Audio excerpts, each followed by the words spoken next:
راجا دیکھنے سے پہلے ہی تمام گھوڑوں کو خریدنے کا فیصلہ کر چکا تھا۔ شاہی خزانے سے جو قیمت ادا کی گئی وہ اربوں کی توقع سے کہیں زیادہ تھی۔ راجا نے ابو الحسن سے عربوں کے نئے دین اور ان کی فتوحات کے متعلق کئی سوالات کیے۔ دلیپ سنگھ نے ترجمانی کے فرائض انجام دیے۔ ابو الحسن نے تمام سوالات کا جواب دینے کے بعد دین اسلام کے ہر پہلو پر روشنی ڈالی۔ راجا نے اسلام کی بہت سی خوبیوں کا اعتراف کرنے کے بعد ابو الحسن سے دوبارہ ملاقات کا وعدہ لے کر اسے رخصت کیا۔ جب ابو الحسن اپنے میزبان کے گھر واپس پہنچا تو اسے معلوم ہوا کہ سلمیٰ ابھی تک واپس نہیں آئی اور عبدالشمس چند آدمیوں کے ہمراہ اس کی تلاش میں جا چکا ہے۔ ابو الحسن نماز ظہر ادا کرنے کے بعد پریشانی کی حالت میں مکان کے صحن میں ٹہل رہا تھا کہ سفید گھوڑا بے تحاشا بھاگتا ہوا اندر آیا۔ گھوڑے کی لگام بھی نہیں تھی۔ ابو الحسن نے اپنے ساتھیوں کی طرف دیکھ کر کہا، خدا معلوم اسے کیا ہوا۔ یہ گھوڑا سرکش ضرور ہے لیکن گرے ہوئے سوار کو چھوڑ کر آنے والا نہیں، اور لگام پاؤں کے نیچے آ کر ٹوٹ سکتی تھی لیکن اس کا گر پڑنا ممکن نہ تھا۔ ابو الحسن نے شیخ عبدالشمس کے خادم سے دوسری لگام منگوا کر گھوڑے کو دی اور اس کی پیٹھ پر سوار ہو کر مکان سے باہر نکلا اور گھوڑے کو اس کی مرضی پر چھوڑ دیا۔ گھوڑے کی رفتار ظاہر کرتی تھی کہ اس سے بہت زیادہ کام لیا جا چکا ہے۔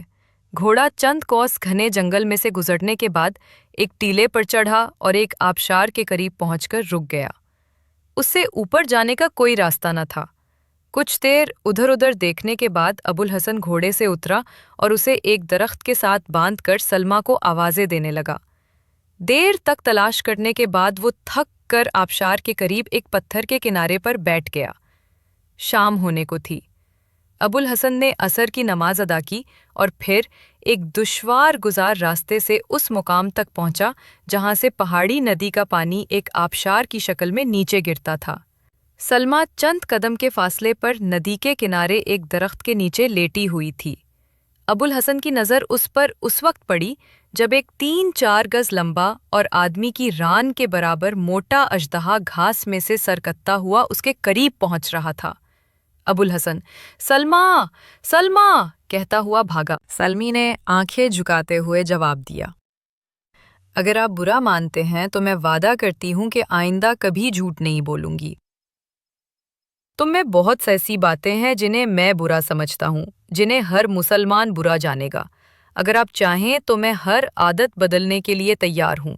آپ کی خوشنودی میرا فرض ہے اور آپ نے تو آج میری جان بھی بچائی ہے۔ تمہیں مجھے خوش کرنے کی ضرورت نہیں، میں چاہتا ہوں تمہارا خدا تم سے خوش ہو۔ تمہیں صرف وہ چیز پسند کرنی چاہیے جو اسے پسند ہو اور ہر اس چیز کو ناپسند کرنا چاہیے جو اسے ناپسند ہو۔ خدا کو عورتوں کا نیم عریاں لباس میں مردوں کے سامنے جانا پسند نہیں۔ سلمی نے جواب دیا، لباس تو میں نے آپ کے کہنے سے تبدیل کر لیا ہے۔ ابو الحسن نے کہا، لباس سے زیادہ دل کی تبدیلی کی ضرورت ہے۔ خیر اب باتوں کا وقت نہیں، شام ہو رہی ہے، تمہارے والد بہت پریشان ہوں گے، وہ گھوڑے کے پہنچنے سے پہلے ہی تمہاری تلاش میں نکل گئے تھے۔ چاندنے رات میں ابو الحسن اور سلمی جنگل کو عبور کر رہے تھے۔ سلمی گھوڑے پر سوار تھی، ابو الحسن باغ تھامے آگے آگے چل رہا تھا۔ راستے میں سلمی نے ابو الحسن کے بحری سفر، اس کے خاندان اور اس کے ساتھیوں کے متعلق سوالات کیے، لیکن اس کی توقع کے خلاف ابو الحسن کی بے اعتنائی بڑھتی گئی۔ سلمی پریشان بھی تھی اور نادم بھی۔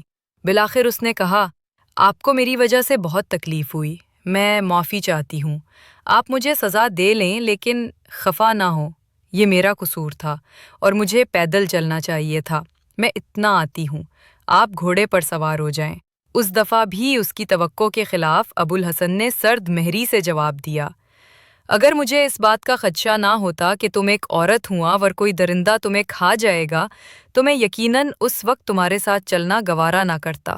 سلمی شکست خوردہ سی ہو کر تھوڑی دیر خاموش رہی، پھر بولی، اگر وہ اژدہا مجھے نگل جاتا تو آپ کو اس بات کا افسوس ہوتا؟ یہ صرف تمہارے لیے ہی نہیں، میرے سامنے اگر وہ کسی کو بھی ہلاک کرتا تو مجھے اسی قدر افسوس ہوتا۔ آپ نے میرے لیے اپنی جان خطرے میں کیوں ڈالی؟ ایک انسان کی جان بچانا مسلمان کا فرض ہے۔ سلمی دیر تک خاموش رہی۔ دور سے چند گھوڑوں کی ٹاپ سنائی دی اور ابو الحسن نے کہا، دیکھو وہ ابھی تک تمہیں ڈھونڈ رہے ہیں۔ تھوڑی دیر بعد عبدالشمس اور اس کے ساتھی پہنچ گئے۔ بیٹی کو سلامت دیکھ کر عبدالشمس نے واقعات کی تفصیل میں جانے کی ضرورت محسوس نہ کی۔ سلمی کی باتیں اور اژدہے کے متعلق سن کر اس نے ابو الحسن کا شکریہ ادا کیا۔ جاری ہے۔